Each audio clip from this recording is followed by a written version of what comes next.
Parque com 200 mil hectares nunca existiu na região, né? Até os 71.525 hectares é de se questionar porque grande parte das pessoas, dos camponeses que viviam na região, alguns fazendeiros também, né? Então tem camponês e fazendeiro na região, há um entendimento até jurídico que eles foram desapropriados para fins de reforma agrária, título da dívida agrária brasileira que até hoje não foram pagos.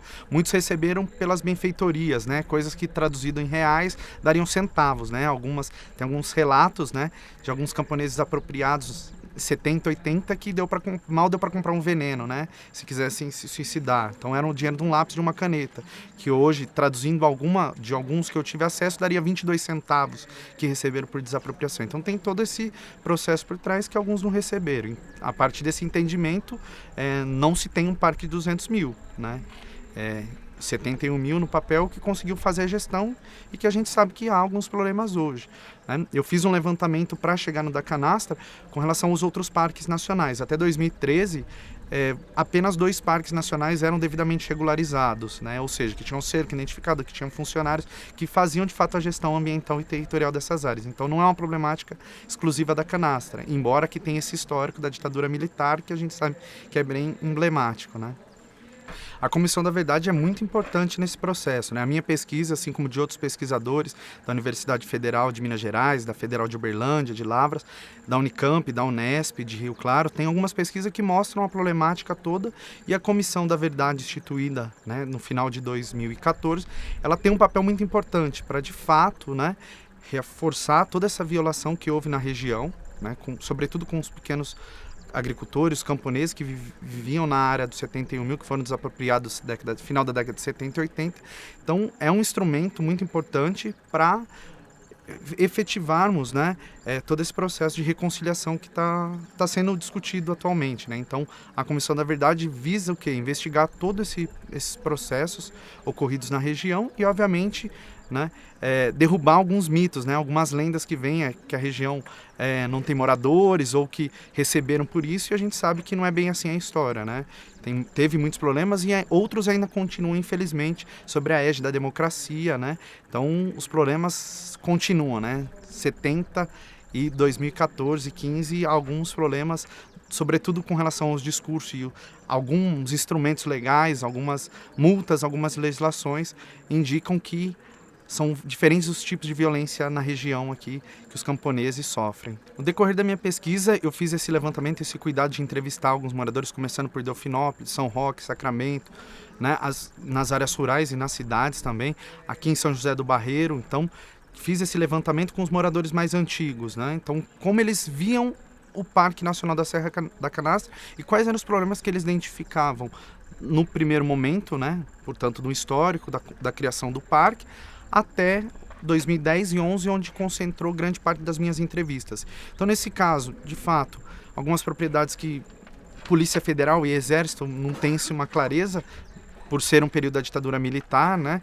Então, mas tem esse registro de derrubar em casa, de jogarem veneno em poço d'água, questão de queijo, jogarem para cima e dar tiro, chutar, né, alguns camponeses, fora os xingamentos, né, não deixar sair com a roupa do corpo. Então tem esse registro. E mais recentemente, a partir do plano de manejo de 2005, que retoma as discussões que o Parque Nacional da Serra da Canastra tem aproximadamente 200 mil hectares, os camponeses e moradores também no entorno de pequenas vilas, né, acabam sofrendo esse processo que estão dentro da área do parque. Daí as suas práticas cotidianas são rejeitadas, são expropriadas e muitas sofreram com isso através de multas, né, dos órgãos ambientais. E a gente sabe que nesse cenário tem alguns interesses minerários na região, algumas licenças que já ocorreram aqui, então sabe o que se tem no subsolo aqui. Então fica esse jogo, obviamente, de interesses, e quem acaba sofrendo de imediato nesse processo são os moradores, né, das vilas e os camponeses, os agricultores do entorno do parque. Muitas vezes são denominados de irregulares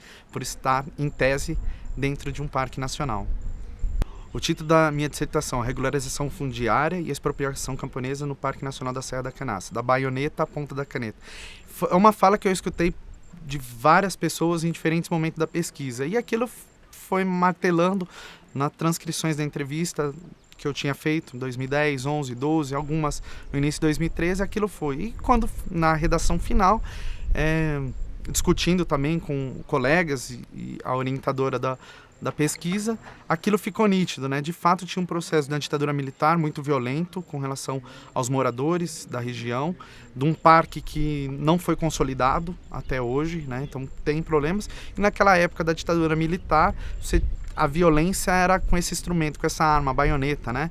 Com uma lança na ponta da arma, e que era muito forte. Alguns camponeses frisavam isso, né, que é da baioneta, e hoje eles são vigiados, são punidos com a caneta, né, no sentido das multas, no sentido das legislações de questões que não são democráticas, né. Então, como foi na ditadura militar, 70, eles continuam vivenciando. Então, saíram da baioneta e caíram na caneta na questão das legislações e das multas, na qual consideram essas pessoas como criminosos ambientais, por estarem irregulares, reforço, em tese, dentro de um parque nacional, que não confere, né? Então, o parque ele precisa ser analisado em 3 etapas, né? Então, o IDBF, que é o responsável pela criação, década de 70, posteriormente o IBAMA, e a partir de 2007 o ICMBio assume o papel das unidades de conservação no Brasil. Então, na vivência no parque, anteriormente como olhar de turista, como pesquisador na região, eu atravessei o parque, obviamente, várias vezes, e a área de entorno, né, que é denominada pelo ICMBio como área não regularizada do Parque Nacional da Serra da Canastra. Infelizmente, a área de entorno, a área que eles denominam de área não regularizada, ela tem um nível de proteção, inclusive maior do que a área protegida, né? Então isso tem alguns indícios, até porque grande parte da população do entorno fazia e ainda faz o acero, né? Então tem o manejo do fogo, né, que é muito importante para a região, coisa que no parque nos últimos anos, a mídia vem noticiando isso, não tem dado conta, porque a macega de 2, 3 anos, ela pega fogo e ninguém controla aquilo. Então a área hoje, observando esse olhar da vegetação, da conservação, do manejo tradicional camponês, na área do entorno do parque tá mais preservado, né? As nascentes estão cuidadas, inclusive melhor do que a área que está sob cuidado do ICMBio. Diante desse cenário, seria necessário a ampliação do parque. O 72.000, se bem definido, demarcado, com cerca, com as infraestruturas, é suficiente para a região. E, obviamente, a região de entorno deveria, né, criar projetos e ações para ter essa gestão integrada, né, coisa que ainda não aconteceu. Quem sabe agora, através da conciliação, esse projeto da Justiça Federal, isso aconteça, mas ainda estamos caminhando para que essa solução aconteça nos próximos anos, ou tomara de imediato, porque não dá para mais 40 anos nessa indefinição sobre o que é e que não é parque nacional. É importante destacar a questão do fogo, né? O manejo tradicional ele sempre aconteceu aqui, embora nos últimos anos ele tenha sido criminalizado, né, pelos órgãos ambientais. Então, tá acontecendo um diálogo agora nesse momento que é bem importante, né? Tanto o órgão ambiental quanto o camponês sentando e de fato discutindo essa questão, né, do fogo. E numa continuação aí dos processos, uma coisa importante são as compensações ambientais e de reserva legal, que é um ponto ainda que deve ser melhor discutido para definição do que vão ser essas áreas que já foram doadas e outros que poderão ser. Então aí tem um nó importante para essas discussões que vão acontecer nos próximos dias e obviamente tem que ser bem discutida porque parte da legislação do Código Florestal permite essas compensações. No entanto, isso pode gerar outros problemas, né? Como já foi destacado, um turismo, né, irregular aí em algumas áreas. Então, as duas preocupações vêm nesse sentido, né? Esse turismo que degrada algumas áreas e também as compensações ambientais de reserva legal que trazem alguns problemas. Então, precisa olhar bem para não resolvermos uma parte do processo da regulação fundiária hoje e daqui a alguns anos surgir novos problemas, né? Em virtude dessas compensações e da irregularidade que isso pode suceder aí nos próximos anos. Bom, na região da Canastra, desde os primeiros registros, século 17, 18, aqui é conhecida por uma região que possui diamantes, né? Então aqui São José do Barreiro, Piuí, Vargem Bonita, toda essa região já teve exploração, né, dos chibios, né, que daí tem os dois sentidos da pedra pequena de diamante. Então a região é muito rica, tem vários estudos que indicam isso, da geologia. Então teve levantamento militar aqui na região sobre a existência de diamantes, né? O tal do Kimberlito, que vem da cidade de Kimberley, na África do Sul. Então, um diamante muito valioso e ele existe aqui na região da Serra da Canastra.